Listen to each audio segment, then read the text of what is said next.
Welcome, y'all. This is the debut episode of the Two Ballers podcast. Um, Hunter, you wanna start off? Yeah, I'm excited. Yeah, my name is Hunter. I'm a junior at the Real HU Howard University. Uh, yeah, and I'm looking forward to this podcast and just ready to see where it takes us. Where for those who don't know me, I'm Kellen. I'm a rising junior, journalism major, sports management minor from Atlanta. Um, really excited for this opportunity. Shout out to Hunter, because I wouldn't be in this position if it wasn't for him. So shout out to Hunter. Really excited for this opportunity. So we're gonna make the most of it, and we're gonna get to it. Yes, sir. Yes, sir. We are going to get right into it. And we saw that the NBA season concluded in Game 7 of the NBA Finals with the Oklahoma City Thunder coming out 103-91, which was I'll say pretty much a very competitive game, except for that little run that OKC made that kind of stretched that lead out that they had at halftime. Other than that, Indiana fought pretty hard. Obviously, they lost their best player very early on in the game, and Tyrese Halliburton with torn Achilles very in the first quarter. It looked like he was gonna have an epic finals game. He had hit three threes already, and unfortunately, we didn't get to see him finish out the game. And so, I guess Kellen, to kick it back to you, just what are your overall thoughts, on the final? Honestly, it was a great series by both teams. Shout out to them. OKC obviously pulled away. Shea, he showed who he is all season long, and this series was no different. Um, Tyrese Halliburton killed this playoffs. He showed up, showed out, because I'm not gonna lie, for Indiana, they started off the regular season rough, but and a lot of people doubted them, so it was good to see them be able to prove themselves, especially for Tyrese Halliburton, considering all the overrated conversations they he had going on about him and things like that. So it was I was happy to see him be able to prove himself and prove that he belonged on the big stage and to perform the way he performed. So it was good to see them. And then Shea, he been killing it all season. So I wasn't surprised with what I saw from him. Um OKC's bench, they played great. Pacers bench, they stepped up when they needed to. So yeah. Yeah, no, think I agree with a lot of what you said there, Kellen. I feel like the playoffs were pretty good playoffs. We had a few, you know, go 6, 7 games, which obviously you like to see those series extended out. Seeing the first Game 7 in the finals since 2016. We all remember that epic game. Uh, Cavs Warriors Game 7. But this one with Halliburton being out didn't quite necessarily live up to that. But I think going back to Indiana, I think they definitely kind of proved that like they're here. Like people like doubted them. I have to give a lot of credit to Rick Carlisle and his staff. He's probably one of the most underrated coaches in the NBA, and he has taken this team to the Eastern Conference Finals and now the finals in back-to-back seasons. And they're potentially, Halliburton not being hurt away from coming back from 3-2 and winning the finals in Game 7 and OKC. And so obviously with, Tyrese being out, they have, that's obviously a big hole to fill. And so I think it'll be interesting to see how they kind of respond kind of to that. And then just on the OKC side, they were the best team in the league for the whole season. Had the most wins. They were the number one seed going into the playoffs, and I mean, they showed you why. Like They played fundamental basketball. Like defensively, I mean, they were just like all over you on defense. As a defensive guy myself, like that was like I enjoyed watching that and just, you know, they generate so many points off their defense because if you look at like the numbers, they did not have the greatest offense, but they're able to get points off their defense with their length, just creating steals, getting in passing lanes and converting those to points. And they hit timely threes too. I will say, when they needed a big shot, they were able to just kind of knock down threes, and they trusted themselves, and they didn't necessarily, I don't think, got out of who they were as a team. And I would say like they did it the right way. Like they drafted well, they drafted well. Obviously, Sam Presti has turned uh a lot of players into first round picks. That's Yeah, evident in the draft. I don't Uh, know how he pulled that off, but hey, shout out to him. He did his thing. I mean, and it's crazy he just won a championship. Like that is to me that is scary that they, can be selective in who they want in free agency. They can trade for just about anybody they want to with those assets, or they can keep them. And I feel like they've done a good job of being selective in free agency. If you look at their signings from last offseason, Caruso and Hardenstein, those guys They were big. at big in the playoffs with them, they were part of that defensive culture that they had kind of already established and kind of built upon this season. And just a really good group of guys, and you could tell they were all bought in on like winning a championship, and they were together, and they like enjoyed playing with each other too. Like I think you see that with some teams where like guys just are there, but they're not, there's no like togetherness. Like you saw a team that bonded well, and that reflected on the court too. Like they shared the ball, they're looking out for one another, like celebrating each other. And it was just really, really cool to kind of see just this whole journey for the Oklahoma City Thunder.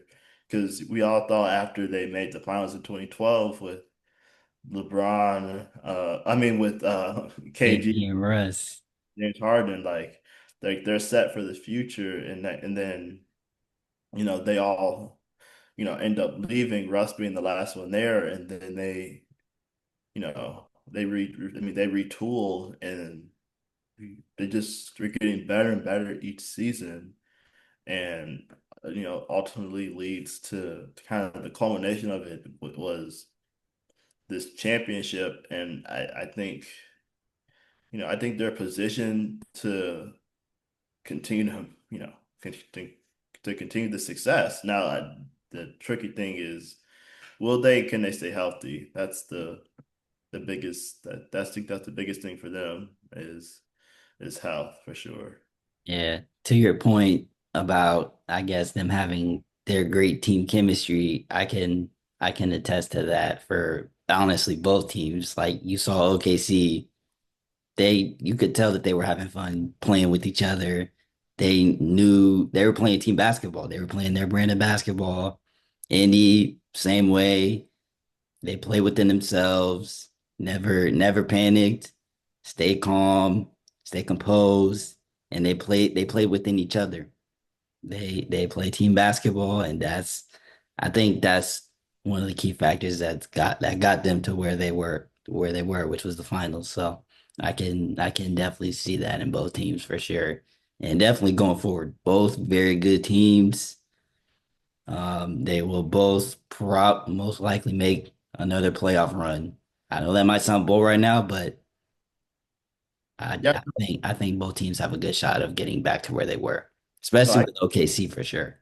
oh yeah, I could definitely see that for sure. And I think Indiana, I think they'll probably, knowing Tyrese is going to be out for, at least for a good portion of the season, that they're going to look to maybe try to make some moves in free agency. Not someone to replace Tyrese, but at least maybe try to get another scorer or somebody, so like Siakam doesn't have to, Yeah.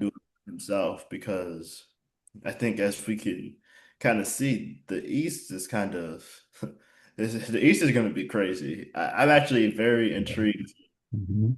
at that Mhm. with all the injuries that have now occurred in the Eastern Conference, and you have the Magic making moves, bringing Desmond Bain over, and Sleeper, sleeper team for sure.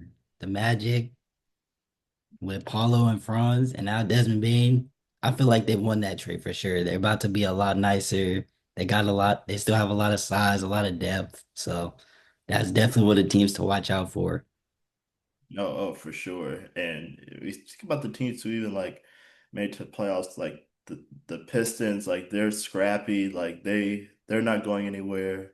There's some dogs for sure. Cade Cunningham is a dog. He showed out in his first playoffs.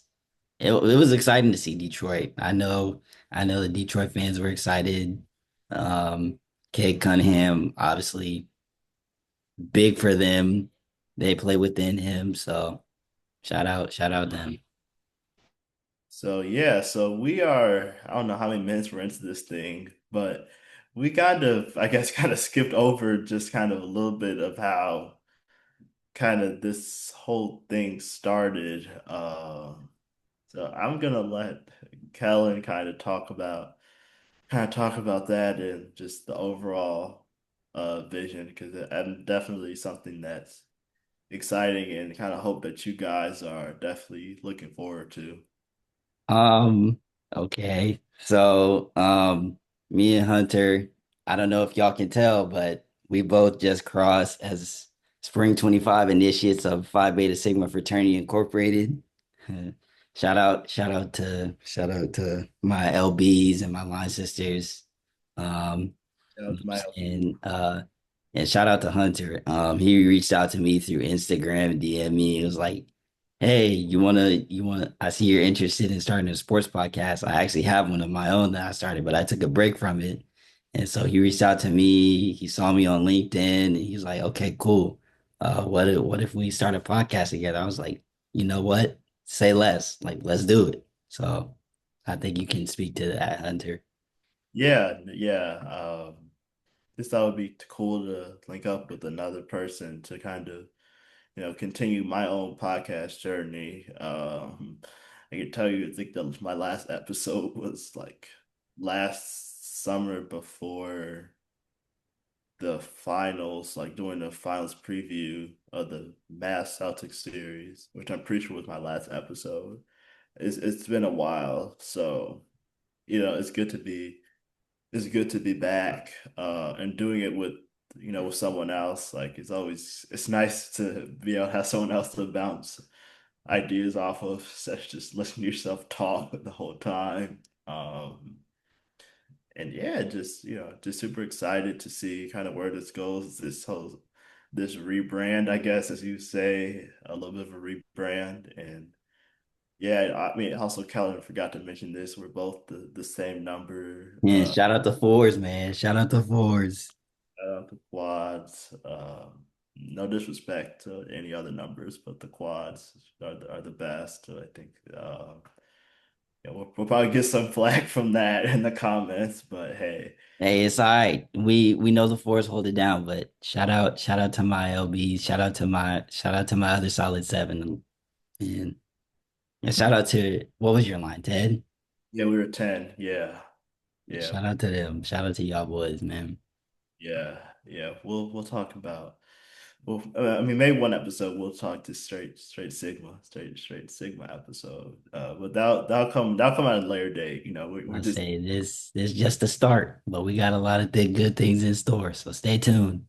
teasing. Yeah, a little foreshadowing. We like to give the viewers something to look forward to, something to keep in the back of their minds. If we want y'all to keep coming back, so because we're gonna be delivering content. You There's no no doubt about that. We got a lot of great things in store. So like I said, stay tuned. no for sure, for sure. Then kind of quickly the storyline that's been going on with the draft that it seems like everybody's talking about is Ace Bailey, Oh which boy. Like you can't not look at your phone and see something about Ace Bailey skipping workouts, hasn't had a workout with the single team. And The projected top three pick in the draft. That's what he's looking to go. But obviously, the mock drafts they have him at 4, 5, and 6. Obviously, because of him canceling workouts, especially with Philly, which I thought was crazy. But I feel yeah, like, for me personally, I feel like Philly might go with VJ Edgecombe instead of Philly and instead of Ace Bailey for Philly. That's just my personal opinion, but hey, like I said, it's the draft, and obviously you never know who's gonna go where. You never know what's gonna happen. So yeah.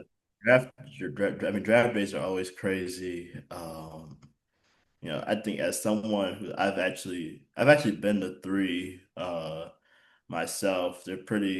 The drafts are pretty cool. I was at some pretty good drafts. I'll probably say I was at the draft that Porzingis got drafted to the Knicks, yeah, and Tingus Fingers. Knicks fans were going, they were so mad. Like I know you've probably seen like the like the little like the kid who was like crying when they drafted Porzingis. Like I was there for all that. They were showing him on the jumbotron. I was at the draft that Lonzo got drafted by the Lakers. That was a whole spectacle. Everyone knew he was going to the Lakers. It was crazy. That was like peak big baller brand, the Ball family. Like that was That man LeVar was something else. yeah, no, he was in full effect. We kind of everyone knew he was going to the Lakers. I was sitting there when I guess he got the call from the Lakers that he was being drafted. It was like, okay, yeah, it's official now, and it was cool. So basically, I was going when the Lakers were like, I'm a Lakers fan, by the way. I was going when they were like really bad and they were picking in like the lottery.